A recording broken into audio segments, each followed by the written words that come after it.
Le 10 juillet 2026, lors du 94e Conseil de ministres, Jacquemain Chabani, vice-premier ministre de l'Intérieur, a présenté le rapport de l'audit de la base de données de la police nationale congolaise. Le constat est alarmant. Sur les 157 886 dossiers recensés, près de 64 000 sont déclarés irréguliers. Cela signifie, entre autres, qu'environ 4 policiers sur 10 sont en situation irrégulière. Ces irrégularités pourraient représenter un manque à gagner annuel compris entre 99 et 233 millions de dollars américains pour l'État. Comment expliquer alors ces dysfonctionnements au sein de la police nationale et que peut-on attendre réellement de cet audit? Bonjour, je suis Clarisse Ngalula, fellow au pilier politique à Eboutéli. Vous écoutez le 28e épisode de la saison 6 de Ponabiso, la capsule audio d'Eboutéli qui analyse chaque semaine un sujet de l'actualité congolaise. Nous sommes le vendredi 17 juillet 2026. Ces révélations illustrent un enjeu plus large, celui de la mise en œuvre de réformes publiques. C'est précisément l'un des aspects suivis par l'Indila, le nouveau baromètre d'Eboutéli consacré aux engagements du gouvernement.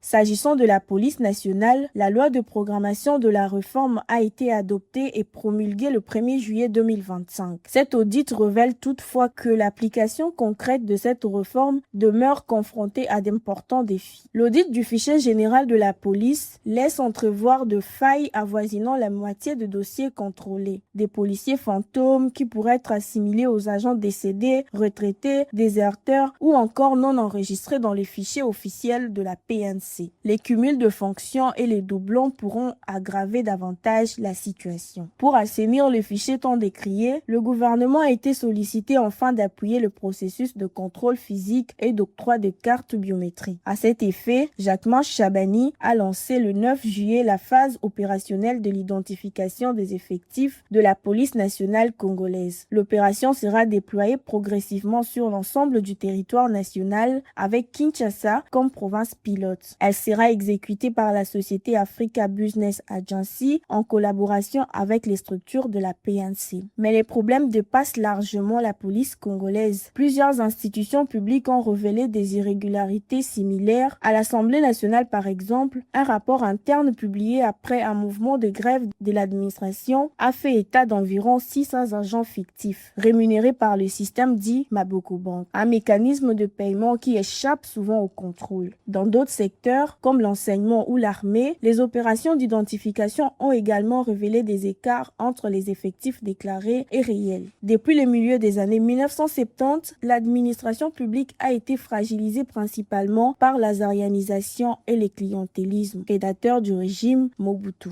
Ils ont politisé la fonction publique, effondré les salaires et institutionnalisé la corruption, transformant ainsi l'État en un instrument d'enrichissement personnel plutôt qu'en service public. Une dégradation ensuite aggravée par les guerres et l'instabilité des décennies suivantes. Cette inquiétude est toujours d'actualité car Jean-Pierre Liaou, ministre de la fonction publique, a été auditionné le samedi 13 juin à l'Assemblée nationale autour d'une question d'actualité initiée par les députés Patrick Matata sur les effectifs des agents de carrière des services publics de l'État. Ceci semble devenir la règle qui a transformé la fonction publique en une zone où règne l'incertitude du statut, de telle sorte que trouver un fonctionnaire reconnu et exécutant ses tâches tout en étant régulièrement rémunéré devient un défi majeur. En tout état de cause, ces anomalies profitent le plus souvent à ceux qui entretiennent ces réseaux de rémunération indue. Généralement, les agents fictifs ne perçoivent